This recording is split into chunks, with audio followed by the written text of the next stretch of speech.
I see the Jets as Well, and don't forget a playoff team. I'll say I didn't want to say it, but then I just said it. I see the Jets as a playoff team. There's no better feeling than that of hope. The calendar has somehow already flipped to August. Another autumn is on the horizon, and that sense of optimism is in the air already.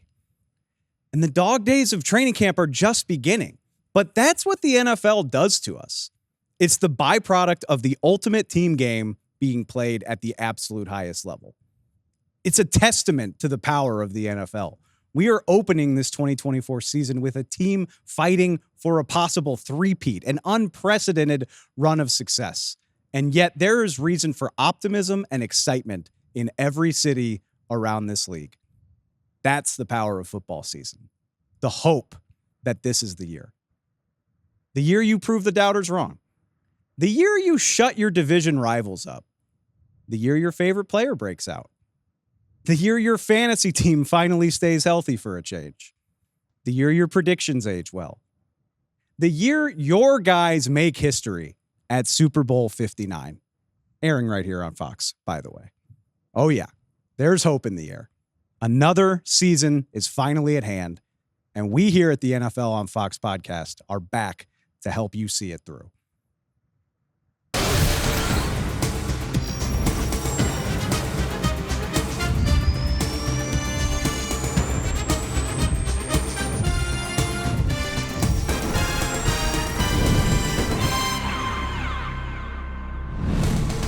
Welcome back to the NFL on Fox podcast. Season 2 underway just in time. It's Hall of Fame weekend. Preseason football is on deck. Training camp has been underway. And we are here to begin our journey through the 2024 season. I am your host, David Helman, back for another year in the chair. You know the drill. You saw us on your feed today, hopefully. If you didn't, make sure you go find us on Spotify, on Apple Podcasts, wherever you get your pods. Make sure you check us out on YouTube. You can find us on all of the social channels at NFL on Fox Pod. We are back for another fall starting now. We're with you all the way through Super Bowl 59 in New Orleans, all the way in February. Feels like forever, but you know how this goes. It's going to pass in the blink of an eye. Have I mentioned we're excited to be back? And have I mentioned that I'm excited to have a familiar face help me kick things off? We are in studio. Sure are. None other than Fox Sports' own Carmen Vitali, who is here to help me kick things off. Carm, a frequent guest in season 1. Yeah. Love having you on. How you doing? How was your summer? What summer? That's a perfect answer when you what? The NFL allows for 9 off days between OTAs and the start of training camp. Yeah, you have this all right, mini camps are over mid-June, and then training camp doesn't ramp up until end of July. Theoretically, you have 6 weeks. You don't. You have at middle of June to 4th of July, maybe. Yeah, throw in some contract extensions and all of the news that's always going around on the NFL. Doesn't really feel like a lot of time off, but you know what? I'm not mad about it. That's showbiz, baby. We get to talk about football and call it a job. Ain't nothing wrong with that. And like I said, this is the perfect week to kick it all off because this is teams reported the training camp at the end of July, but beginning of August, it's when things really get going, and that's because it's Hall of Fame weekend. Yes. Not going to spend too much time focusing on the Hall of Fame game. The Chicago Bears and the Houston Texans played it. You can go check the score. I don't think anybody of import really played a role in that game, so you can go find that for yourselves. But I do want to spend some time talking about Hall of Fame weekend. Speaking of the Bears, it's a very Bears-heavy Hall of Fame class, a really cool class for people in our age range. We're middle-tier millennials, I would say. And look at this Hall of Fame class. Guys that we really grew up with are starting to dominate these Hall of Fame classes. You see Julius Peppers, Patrick Willis, Dwight Freeney, Andre Johnson, and of course, Chicago's own Devin Hester. Dominating this class. It's kind of surreal that guys from our childhood are getting enshrined in Canton. If by surreal you mean that makes me feel really old. I'm you grow up, you see these guys going in the Hall of Fame and your dad's waxing poetic about it and you're like, yeah, whatever. I'm interested in, the guys I'm watching now, and now those guys are being enshrined in the Hall of Fame. Deservedly so, but I can't help but think it makes me feel a little bit old. Fellow Chicago Bear Steve McMichael, Mongo. Bears defensive tackle from the 1985 team, and also Broncos linebacker Randy Gradishar are the two senior inductees. Yes. Can't wait to see the inductions over the weekend at the Hall of Fame. And I'm actually glad you said that. So I'm not going to go through the entire class. So many great players. We actually talked to Dwight Freeney in the spring. Yeah. Big piece of those successful Colts teams with Peyton Manning. Julius Peppers, again, one of the all-time sack greats for several different teams. But I'm glad you mentioned the part about guys that we really appreciate going in, because I want to focus on two guys in particular. Okay. And I want to start with Andre Johnson, which I think that's a valid point, because I feel like the old man yelling at the cloud now, where I'm like, you kids don't understand. You don't know. I know the You Texans. weren't there. The Texans weren't very good for a lot of his career, but like, I hope Andre Johnson is getting his flowers, and it seems like he is. Yeah. Because I feel like such an underrated player, and I'm so glad this happened for him. The first Hall of Famer in Houston Texans history, by the way. Yes. J.J. Watt will join him before too long. He will. But I still think that's worth shouting out. But I just want to point out, Andre Johnson, in this era where receivers are putting up these video game numbers, do you realize Andre Johnson was Houston's receiving leader in his first 8 seasons and 10 of his 12? And if that wasn't impressive enough, the thing that makes Andre Johnson so cool to me, he did it with nothing at quarterback relative to other guys. Yes. I looked this up. Andre Johnson ranks 11th in all-time receiving yardage in NFL history. Yeah. The 10 guys in front of him, all of them played with an NFL MVP at some point in their NFL career. All of them. And the team didn't have success either. I think that's a testament to the incredible player that Andre Johnson was, that he is getting into the Pro Football Hall of Fame as a Texan when we have only just recently had cause to really be excited about this, about the Houston Texans. So he was able to overcome the fact, because so many of these guys too, because they're on dominating teams, because they're only one piece of, legacy franchises or legacy teams. It's not the case with Andre Johnson. He played with one Pro Bowl quarterback, Matt Schaub, who was a Pro Bowler in 2 of his seasons in Houston, but he caught passes from 12 different quarterbacks. And it's not to shade any other great receiver, but you're talking about guys that got to play with Peyton Manning, guys that got to play with Tom Brady, Joe Montana, Kurt Warner, Steve Young, and listing off a lot of great quarterbacks that these great receivers got to play with. And Andre Johnson was good into, he played 14 years in the league. Mm-hmm. I feel like a lot of these amazing receivers, like you think about Megatron, you think about Calvin Johnson, they end up kind of retiring early.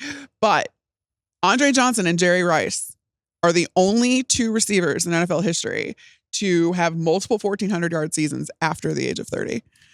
This guy was so good for so long. And you're right.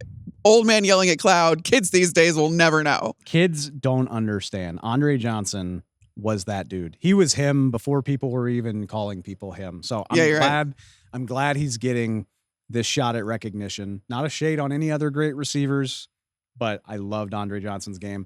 Let's move to the other guy I want to highlight. And again, all these guys are worthy of highlight. They are.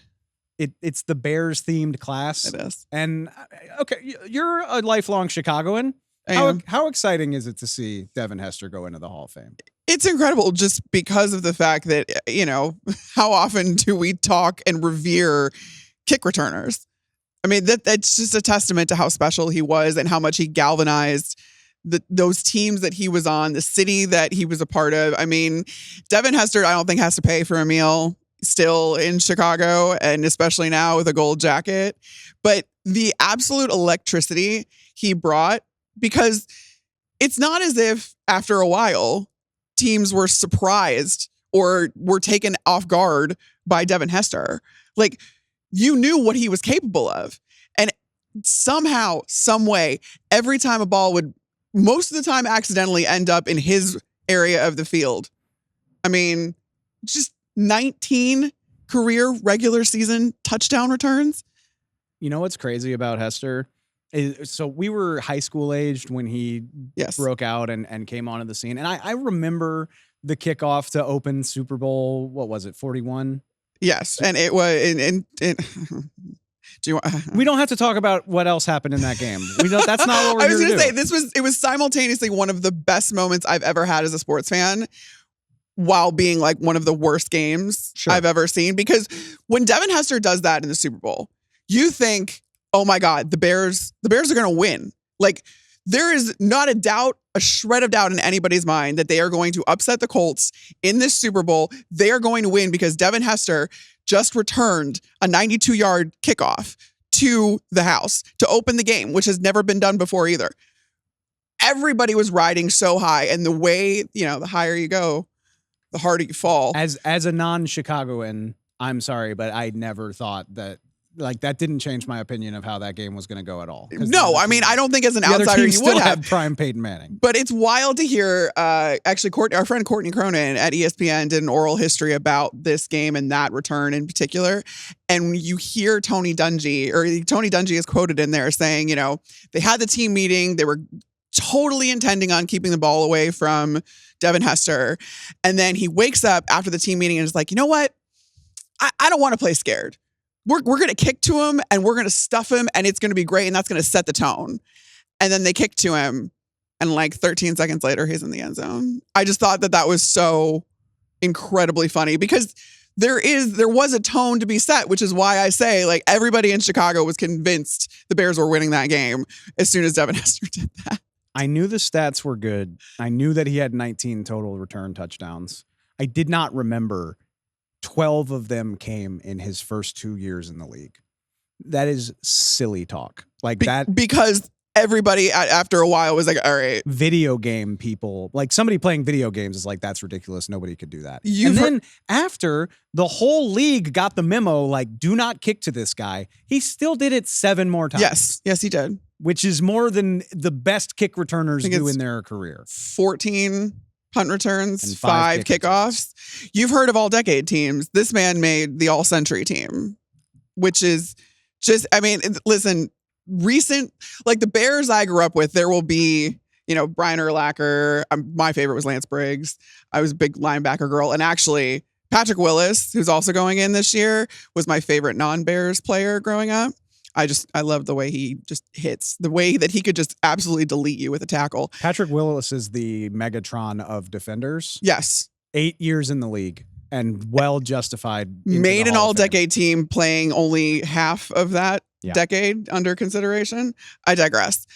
But to have a stand, like one of the biggest standout players from that era of, very seldom Bears success, be a kick returner just speaks volumes to how much that he is still beloved in the city. Probably speaks to how little success the city has had since the Bears have had since. But we will get to that in a moment. He has changed the game. And I think that is the biggest qualification for a Hall of Famer to me is, did you change the game when you were playing? Did you make people account for you? Did teams do different things because of you? And that's what Devin Hester did. I view him as a cultural icon in addition to being one of the best to ever, or the best to ever return kicks. He's your favorite player's favorite player type of guy. Yes. I read Kevin Fishbane from The Athletic pointed out this week, Roma Dunze, the rookie receiver in Chicago with so many expectations on him, wore 23 as a kid because that was Hester's number. Even if you think the statistical impact is not just deserving, Hall of Fame is not justified for him. A, I disagree, but B, the impact goes well beyond that. I still have my orange alternate Hester jersey. Of course you do. Of course you do. And I will never get rid of it. Very exciting weekend. If you're like us and you can start to feel the game passing you by, a big weekend for you to go see some of your heroes inducted into the Hall of Fame. Congratulations to all of them. Really fun stuff. Let's move on to the meat of this show. I don't want to give the game away too much because we did just mention the Chicago Bears and we will be getting to them. But I wanted to talk to you just as a primer for the preseason and the season to come, a little game, just the most improved teams. I want to go through my 5 most improved teams in the NFL coming out of this offseason. You can tell me how smart or dumb you think I am. I want to kick it off, and we do pre-show meetings, so I already know you don't like some of these. And it's not that I don't like them. I just think that there's some others that deserve some consideration. That's all. Let's start out my list. Please feel free to correct me as you see fit. I'm dying to talk about the Tennessee Titans. And you and maybe that's it. I am the host of this show, and so that's what we're going to do. My number 5 team, the Tennessee Titans. I just respect the hell out of the way they have decided they're going to find out whether or not their quarterback is good. Because that's what I think they did. Right. They drafted Will Levis last year, early in the second round. He gets into the game midway through the season, shows some flashes, and it's the classic case of, is this guy good? I don't know. Like, does this translate in the big picture? What do? They go out and they spend $300 million on players that are going to help Will Levis showcase his stuff. Calvin Ridley, as you're seeing on the screen right now, is in Nashville now after a hefty contract. Tony Pollard, a Pro Bowl running back. They signed an underrated signing, in my opinion, Tyler Boyd, getting up there in years, but one of the better slot receivers in the league over the last few years. Mm-hmm.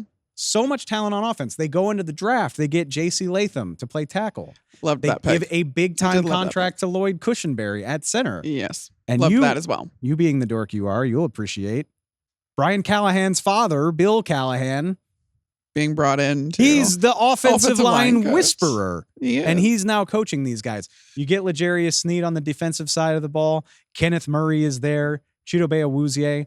I'm not trying to tell you the Titans are loaded, but if Will Levis is good, then the Titans are a playoff contender. And that's very exciting for me. It is. And the reason that I push back a little bit on the Titans is because all of this really rides on whether or not Will Levis is good. Yes, they spent a lot improving the team and trying to set him up well. I loved the addition, especially of Lloyd Cushenberry, given that he's an experienced center. He can take some work off of these young guys' plates. I'm a huge proponent of that because I know what the center-quarterback relationship can mean. On top of getting, yes, the offensive line whisperer to come in. And then J.C. Latham was one of my favorite offensive linemen in the draft. Loved all of these things that they're doing, but at the end of the day, this all rides on if Will Levis is good or not. And so with that big of a question mark, I think this is, you know what? This isn't a no, or this isn't like, I wouldn't have you take them off this list. No, it's not a no. It's a TBD. I don't think that we have, the picture is incomplete. Here's why I put them here. And also Calvin Ridley, we have an idea of what we want him to be, but he has not been that. Calvin Ridley has been an all-pro in his career. I just want to point that out. Yes, he has, but how long ago was that? Fair. What I mean, do I love the contract? Not really, but that decision has been made. And I pointed this out too. Not all of these contracts are going to age well. Right.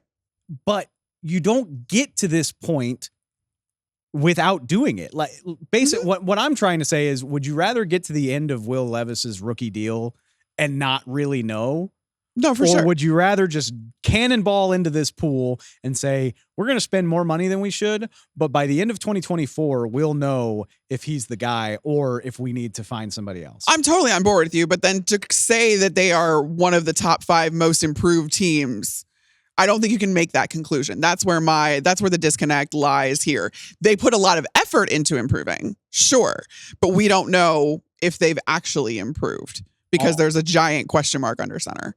All I know for sure is that the Titans were less than irrelevant at this time last year. And right now, I think they're a team worth talking about. And that's why they go on the list. Especially in a division with the Texans where that is no longer a rollover division. The AFC South is not the NFC South anymore. So you're going to have to do some stuff to keep pace with the Houston Texans and perhaps another team. I won't spoil it yet, but perhaps another team in that division as well. Let's keep it pushing to my number 4 most improved team. I feel like maybe there's some New York Jets fatigue because of the hype cycle that's been going on for more than a calendar year now. Yeah. Once you push past that, I'm low-key very excited about the 2024 New York Jets. And it's more than just getting Aaron Rodgers back from injury. Yeah. Obviously, that's why they're here. If Aaron Rodgers plays even like he did during his last year in Green Bay, this should be a pretty good team. But it's more than just that. I love the way the Jets just threw resources at their issues. Mm-hmm. Offensive line. Yeah. Shaky at tackle. So what do? They go sign Tyron Smith from Dallas. They trade for Morgan Moses. That's like probably 200 starts. I don't even have it in front of me, but that is a boatload of NFL experience. And then they also went out and drafted Olufashanu. Keep in mind, Tyron Smith and Morgan Moses both have well-documented issues staying healthy. Yes. What do? They spend a first-round pick. The 11th overall pick. Yes. On a reserve tackle. Right. Mike Williams just flashed on the screen in front of me. It's a risk. He's on the physically unable to perform list right now, but if he's healthy, that is a fantastic deep threat. Can I tell you why I like that pickup too? Yeah, sure. Because Aaron Rodgers wants experience. I feel like Absolutely. he's not like in the market to bring young guys along. We saw that his last year in Green Bay. We saw that even last year where, he's not the guy. He's not the guy to bring these young ones along. Give him somebody that's been there before. And I mean, provided, Mike Williams stays healthy. I liked it. Low risk, high reward. He's an 1,100 yard receiver. If he's healthy, he's a fantastic go get it receiver. Pairs perfectly with Aaron Rodgers. Flying under the radar. Of course, nobody's talking about it because hopefully he won't have to play. But I love, the Jets were like, you know what? We're not going to find ourselves in a Zach Wilson situation ever again. We're going to go sign Tyrod Taylor to be our backup. He just crossed town from the Giants where he played well as a backup last year. So now, even if you get into a situation where Aaron Rodgers does, let's say he gets hurt for a month, Tyrod Taylor with this defense and this cast around him can win you 2 of 4 games and keep your season alive. I don't think there's too many teams, if any others, where I was like the highlight of their offseason acquisitions was a backup quarterback. But it was absolutely the Jets for all of those reasons because they were so just they were in scramble mode and not in a good way when Aaron Rodgers went down. They had absolutely zero contingency plan.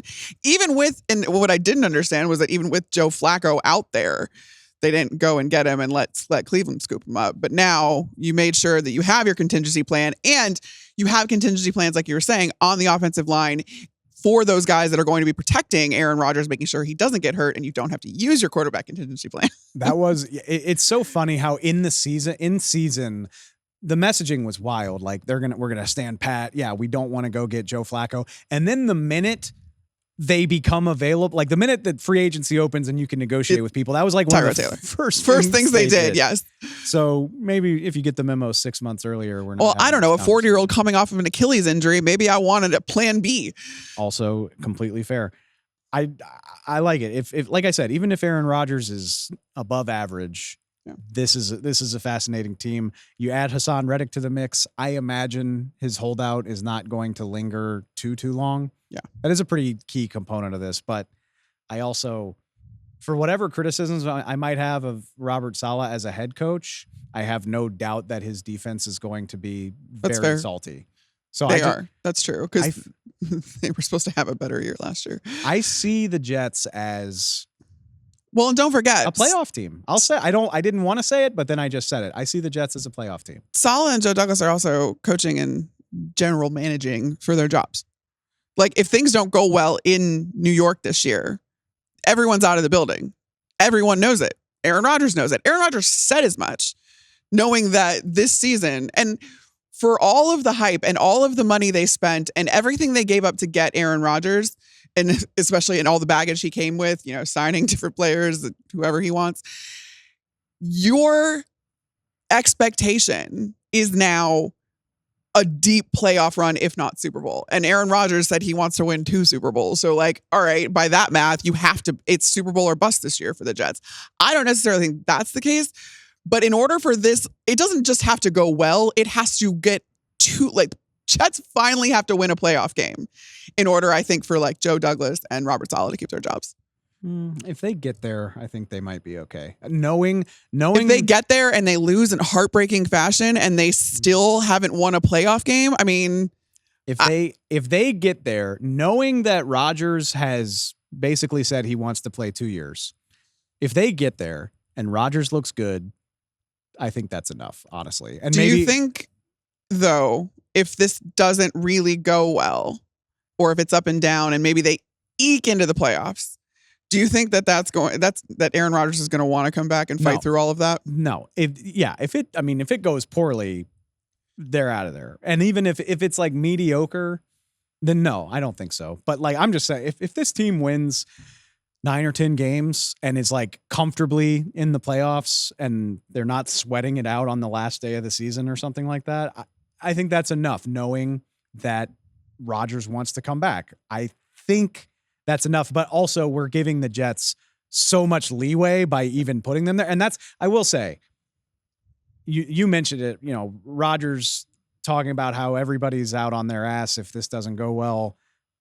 Also, Rodgers took a vacation during the mandatory minicamp, like he was a rookie, not knowing what was up.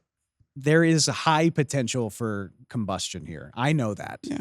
And this is a man that thought he was going to retire before he even went to the Jets, by the way.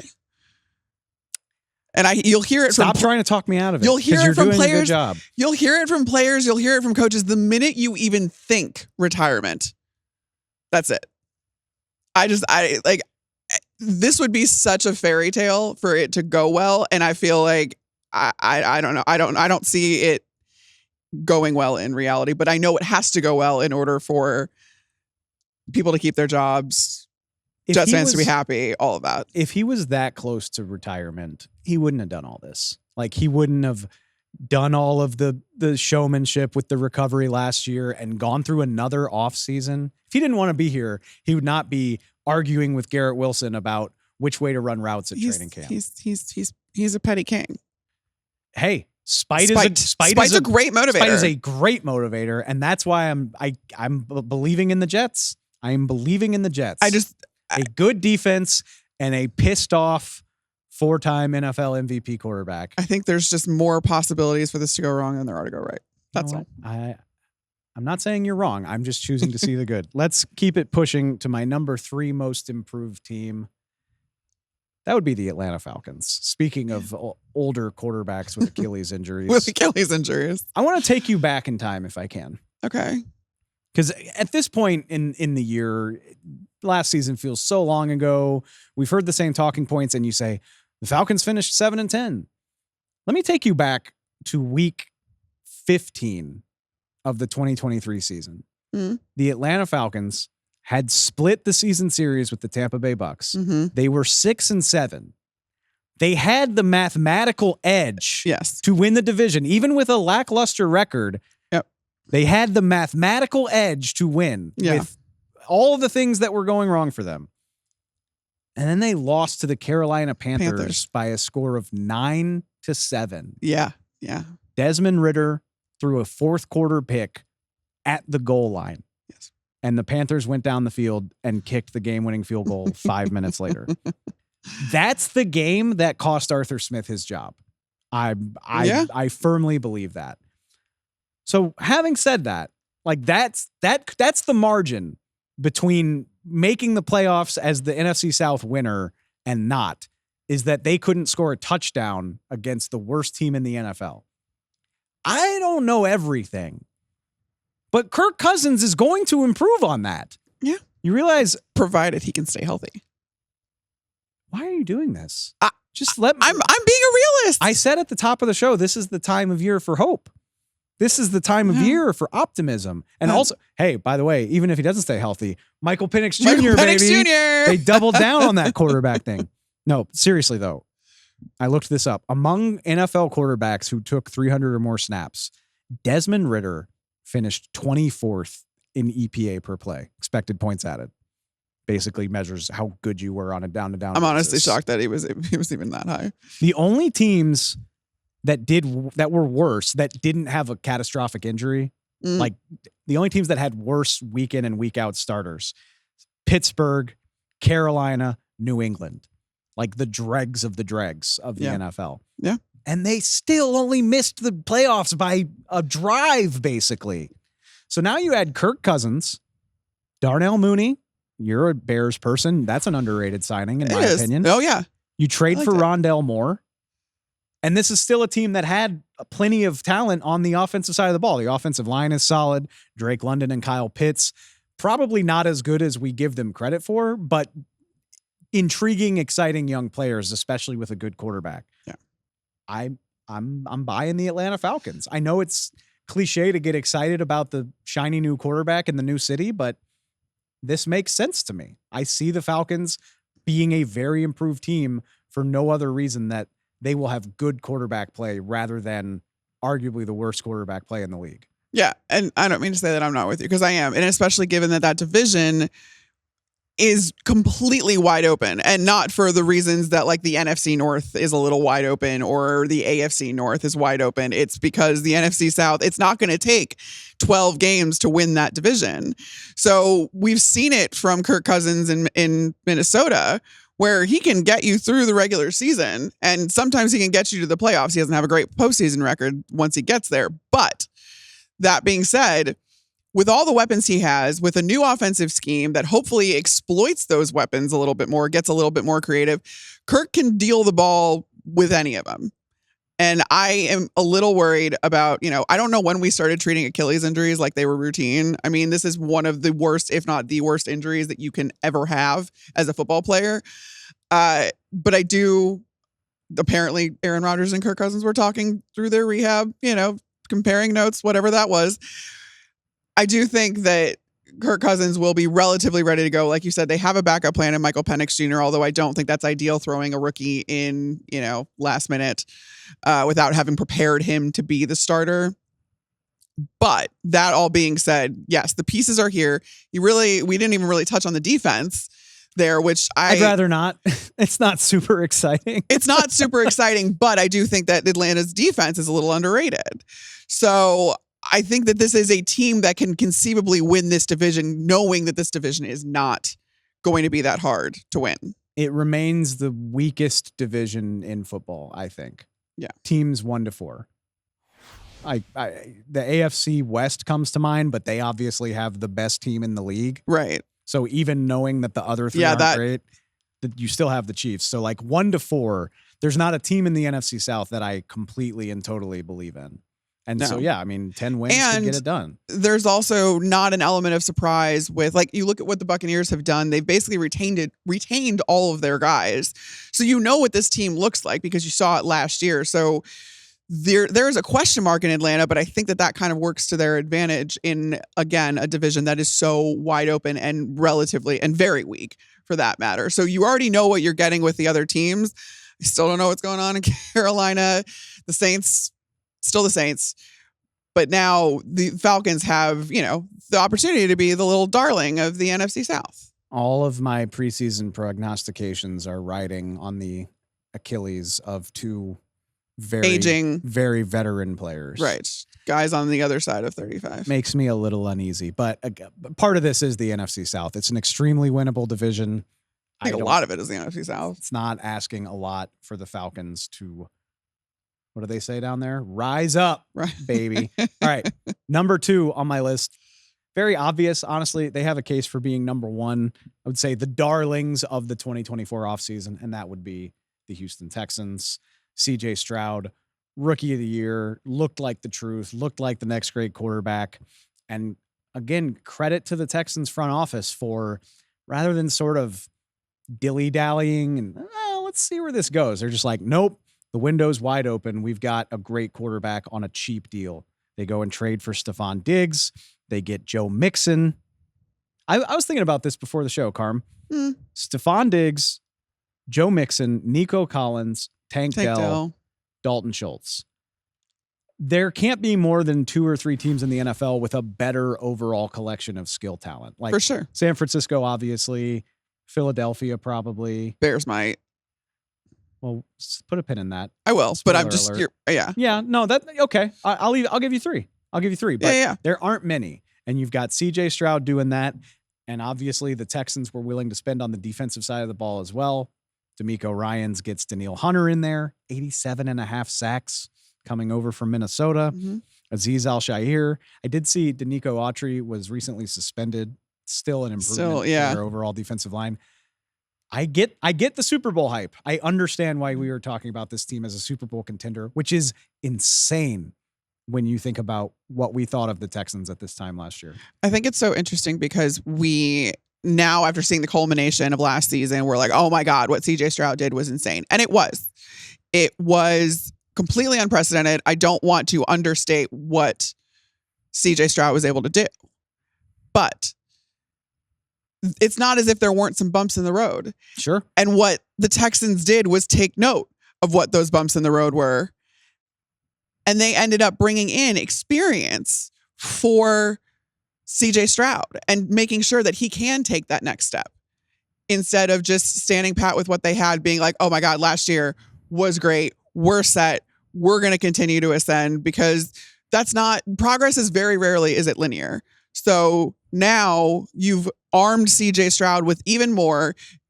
I don't know that Stephon Diggs is necessarily the mentor experience type, but you're going to be able to rely on him to be where he needs to be. He's a phenomenal route runner. All that part of it, I like. I don't know that he's going to be bringing along like the younger guys necessarily, but he's going to be reliable for CJ Stroud. I'm not sure that he needs to. Tank Dell was a rookie last year. He was amazing before he got hurt, and Nico Collins broke out for 1,100 yards, got a contract extension. I'd say the kids are doing all right. I think, and I think it's fair to wonder if Stephon Diggs is still quite as elite as what we remember from 2021, 2022.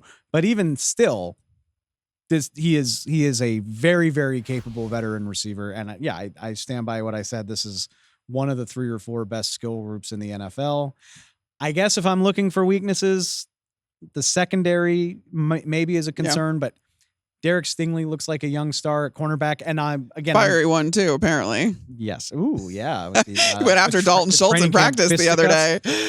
Maybe this isn't fair, but D'Amico Ryans, and I've said Robert Saleh, Raheem Morris in Atlanta falls into this category as well. Yeah, we didn't talk about Raheem, but you're right. I like that a lot. There are some defensive coaches where I'm just like, they'll figure it out. Like D'Amico Ryans will figure out how to have a capable unit. And you have Ben Slowick too. Bobby Slowick, sorry.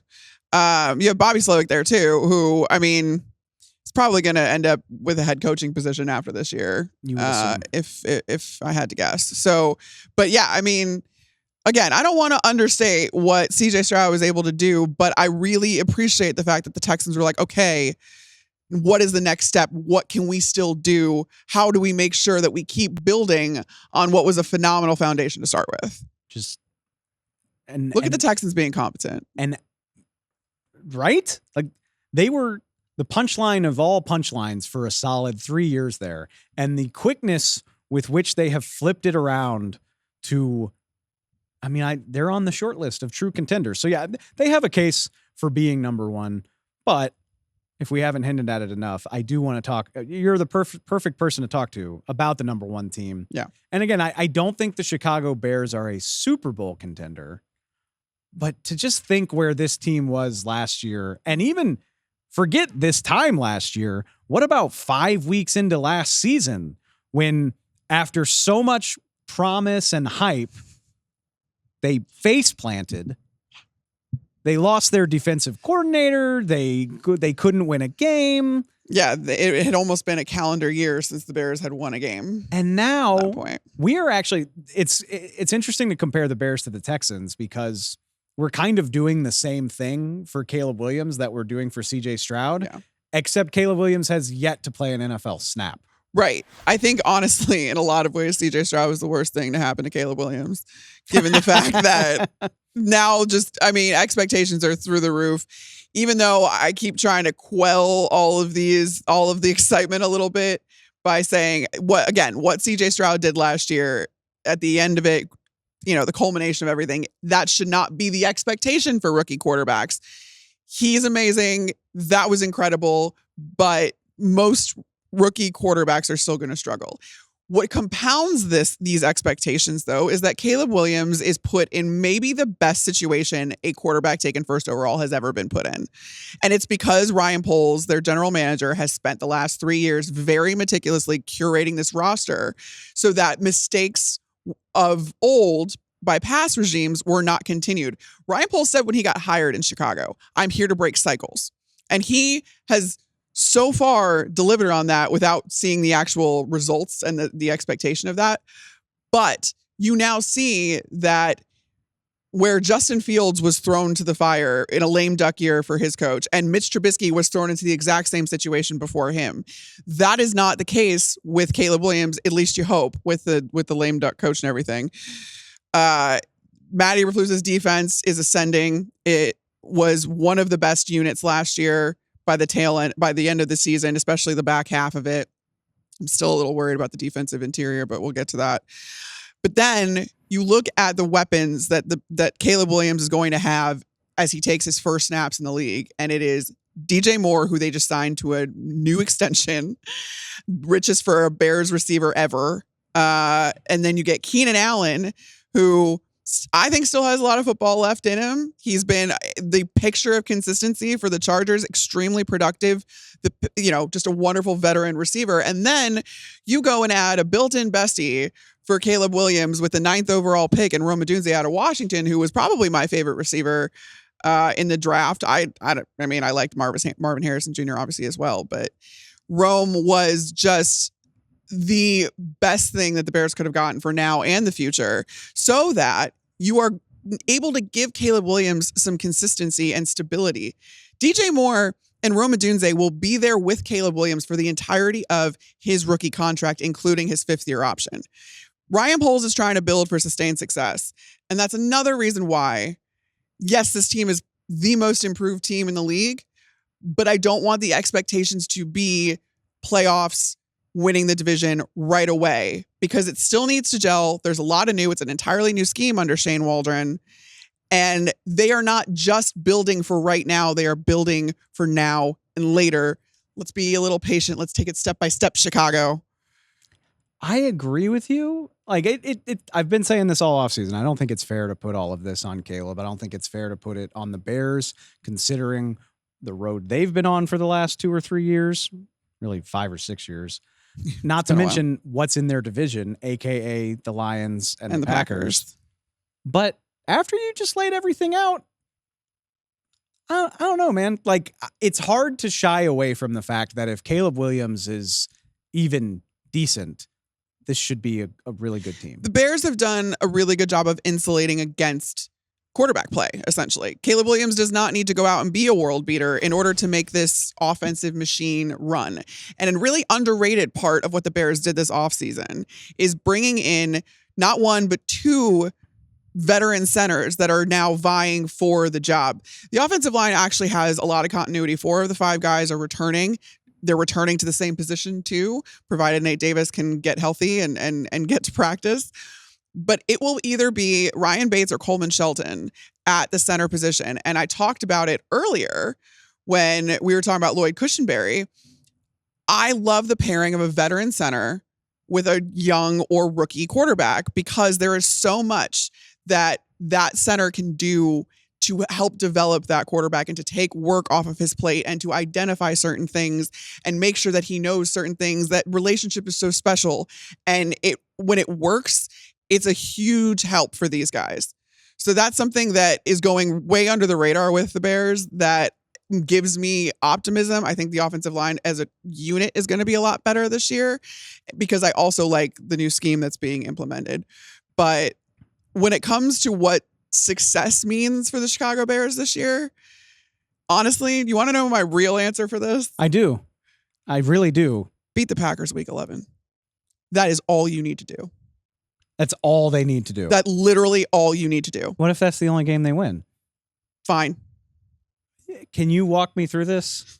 I'm not. The Bears, I mean, this is a little hyperbolic, but the Bears don't get a division opponent until that game. They have a long runway. Buddy, they play all 6 of them. Yeah. In the last 8 weeks. 8 weeks of the season. You have a long runway to start gelling, to figure things out, especially like in the beginning of the season. I mean, they get the Texans week 2, but it should be a pretty easy entry to the NFL for Caleb Williams and this new look offense that the Bears have. So much so that by week 11, things should start to be clicking. And if that's the case, you go out and you beat the Packers at Soldier Field, where they have not won in so long. That city will absolutely buy into whatever it is you're doing. Like I said, I'm being hyperbolic. I don't think a 1-win season would save Matt Eberflus's job. I get it, though. But I get it. We talk about wanting to see tangible improvement to make sure that they're on the right track. Week 11 at home against the Green Bay Packers, you win that game. Let me put it this way. You could not win another game after that and it would still be okay. And everybody would be optimistic and you would think that, all right, one more year and this should all be good. I think I know Chicago's too psychotic for me to completely believe you, but I do think that's exactly why you should believe me. I'm just so intrigued by a team that should have had the number 1 overall pick 2 years ago and still picked in the top 10, by the way. Yeah. This past year. Right. And now that was the warranted pick. The number 9 pick was warranted by their record. And now look where they are. Like, yeah. It's a huge jump to how quickly you can turn things around. I can't wait as the season goes to gauge how well it's going for the Chicago Bears, right? Because it's hard to pin down what we want from this team, but even still, I think from where they've been, where they were, the fact that we are talking about them in this way is why they are number 1 on my list. Did I leave anybody off? Is there anybody you are particularly aggrieved that I didn't mention? Well, as an aside, I mean, if we're putting the Jets on this list with their quarterback coming back, I think the Bengals probably deserve a little bit of talking about given Joe Burrow coming back. Fair. I do think that, speaking of the AFC South and the Titans and the Texans, I think the Colts deserve a little bit of, again, their quarterback is coming back, Anthony Richardson. We're going to figure out, for all of the same reasons you talk about the Titans being the most improved team, because we're going to find out if Will Levis is good. We're going to find out if Anthony Richardson is good too. And the Colts made an effort to re-sign a lot of their own guys, signed Michael Pittman to an extension, signed Zaire Franklin. I know that Samson Ebukam, I believe. Don't quote me. Went down with the Achilles, which, kind of hurts that defense a little bit. But I mean, I just think that the Colts are gonna. Plus, they drafted my offensive line draft crush. So there it is. No, I look. I am a Shane Steichen stan. Yeah. What he did last year, especially losing Anthony Richardson, I think highly of the coaching that they're getting. The roster looks strong overall. I mean, the Colts missed the playoffs by a possession. That's the amazing thing is we talk about the Texans in these glowing terms, and if one drive goes differently, the Colts make the playoffs over them. It's the beauty of the NFL.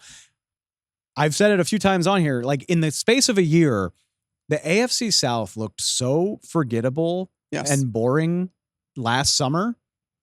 And I think it's one of the most interesting in the entire league right now. I mean, I don't know that a whole lot changed in Jacksonville, but I mean, Trevor Lawrence, there's still talent there where you can't. And Trevor Lawrence got paid. So absolutely. You hope there's something there in Jacksonville. Congrats, Trev. Every single team in that division has a case for why they should win it. That is the ideal. So yeah, I don't have any beef with the Indianapolis Colts. Yeah, I think that, we're overlooking them a little bit. And I think that there's going to be some surprises in that division in particular. And the addition of Derrick Henry too in Baltimore is absolutely scary. I know that they suffered some departures on the offensive line, but I think you and I have talked about it before. If anybody can insulate against that, it's Lamar Jackson and Derrick Henry. Yeah, it's going to be, and speaking of competitive divisions, it's going to be AFC North, be a bloodbath. Street fight in the AFC North. We'll get to all of that. We got all month to get to the actual season. Carmen, if I had to guess, you're going to be a part of helping us preview the whole thing. But as always, this was fun. This was enlightening. I'll chat with you soon. Thanks for coming on. Thanks for having me. One last bit of business to get to before we wrap up this debut episode of season 2. And where would we be without a power ranking? It's a new season.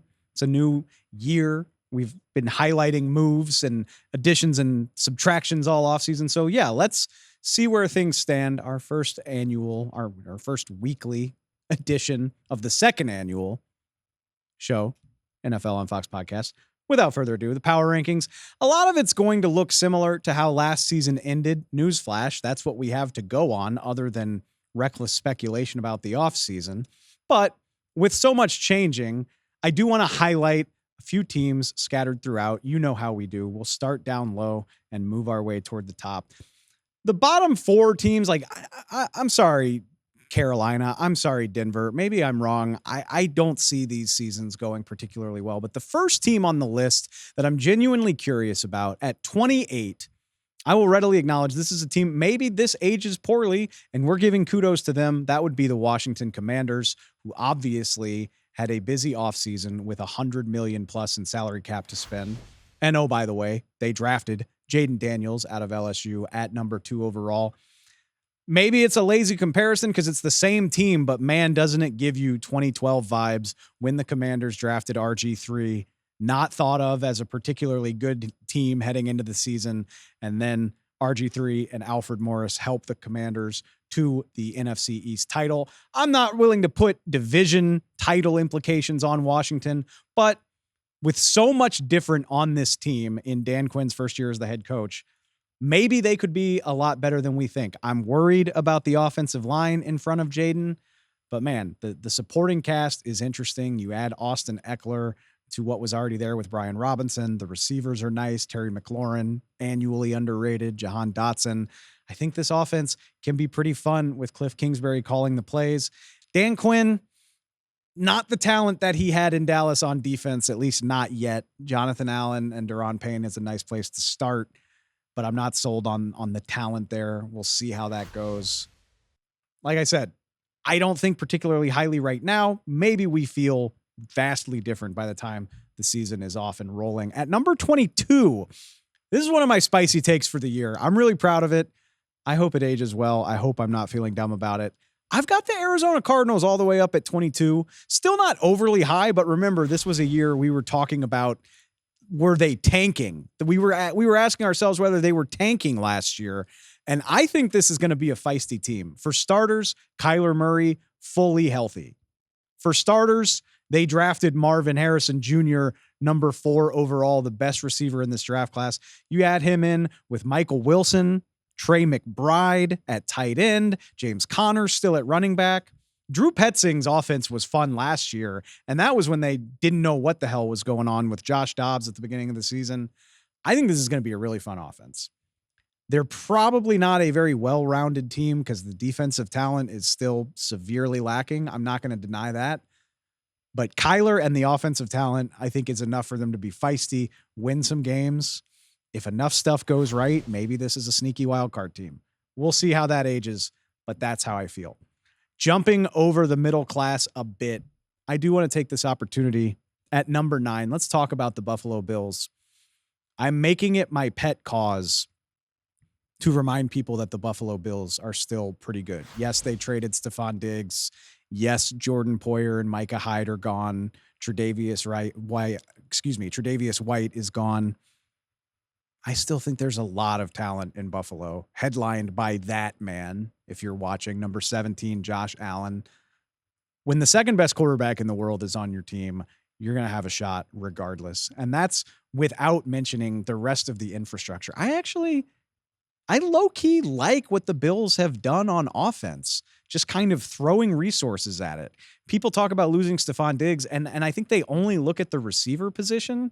Sure, they need Khalil Shakir or Curtis Samuel to step up. They need Keon Coleman to hit right away. But keep in mind also, Dalton Kincaid and Dawson Knox are still at tight end. James Cook, I feel like a crazy person sometimes reminding people, James Cook had a 1,500-yard season last year. And that was even with some growing pains as a young player. I think he could emerge as one of the better backs in the entire NFL this year. And yes, you still have Josh Allen. Sean McDermott is a defensive guru. The Bills have been a top 5, top 10 defense for the last 5 years. I trust him to keep that rolling. I'm in on the Buffalo Bills. I think a lot of people are writing them off way too soon. At number 7, Let's talk about the Cincinnati Bengals. Carmen Vitali mentioned this earlier. I'm definitely not going to say we're sleeping on the Bengals. Joe Burrow is back. Looks like he's throwing lasers again after that wrist injury. The receiver talent speaks for itself. But I am very interested in the Bengals defense. They tried to go youth movement last year. They let Jesse Bates and Von Bell walk out the door. Did not work. And they immediately said, nope, we're fixing that. They brought Von Bell back. And they signed Geno Stone from division rival Baltimore. Bengals actually contributing to losses in Baltimore. Yes, Ravens fans, I can hear you yelling at me. I've got the Bengals ranked over the Ravens last year, even though the Ravens were the number 1 seed in the AFC. I think the Bengals gained and the Ravens lost. Yeah, Derrick Henry is in Baltimore, but there's 3 starters missing on their offensive line. Their defensive coordinator is the head coach in Seattle now. Patrick Queen plays for the Pittsburgh Steelers. Jadeveon Clowney left. It's a lot of loss to offset in Baltimore. And I think the Cincinnati Bengals stand to benefit. I think they're going to be right back where they've been at the top of the AFC North this year. I've got them at 7. Last team I want to take a deep look at, that's the Philadelphia Eagles. Spoiler alert, the top of the league looks awfully similar to the way it finished last year. Kansas City is going to be in the top spot probably forever. Like after last year, what could possibly happen to them that would make you doubt the Kansas City Chiefs? The Niners, the Lions, kind of speaks for itself. Let's talk about the number 4 team, the Philadelphia Eagles. It's going to be interesting to see how this season goes for them because the talent speaks for itself. I had the Eagles ranked 2nd in the league in the spring based on talent alone. Take a team that lost the Super Bowl 2 years ago, started 10-1 last year. You add Saquon Barkley to the mix. You add Bryce Huff to the defense. You draft a couple talented cornerbacks. Look at the Eagles 2 deep and tell me why I shouldn't have them ranked 2nd in the league. The reason I dropped them down to 4 is this feels like a team where what's going on in the meeting room and in the locker room is going to dictate just as much as the talent. The coordinator promotions were a disaster last year.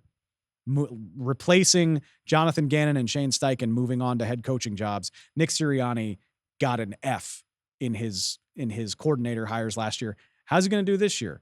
Feels like basically a course correction to take Vic Fangio, a legendary defensive coordinator, and Kellen Moore, one of the biggest name offensive coordinators in the league, and plug them in. On paper, sounds great. Both guys have been highly successful at various times in their career. They're both going to have a ton of talent to work with. You won't be able to blame the talent if it doesn't work out in Philadelphia. It's going to be, how does the coaching reach the players? How do the players mesh with each other? There was drama in Philly last year. There's no way around it. I cannot wait to see if they can overcome it, because if the Eagles disappoint, it's not going to be because of the caliber of their roster. Makes for a fascinating wrinkle. And let's be honest, it could make for some really juicy drama in Philly. So highlighting the number 4 team because, truthfully, I think they're more interesting than the top 3 teams because that feels set in stone, at least heading into the season. All right, that does it for the first power ranking. I can't wait to look at this around Thanksgiving and call myself a bunch of names, but that's the name of the game. I'm more than willing to play it. We'll see how it goes over the course of the year. That does it for the first one of so many. It feels really good to be back in the swing. I'm excited that y'all are here with us. We will be back regularly during the preseason as we get ready for the full slate. You're going to want to be with us in the regular season. We'll be here recapping every game, talking to all of your favorite Fox personalities, getting you inside the game better than anybody. If you're not subscribed, please make sure you do. If you want to follow us on the social channels, it's at NFL on Fox Pod. You know the drill. I'm Dave.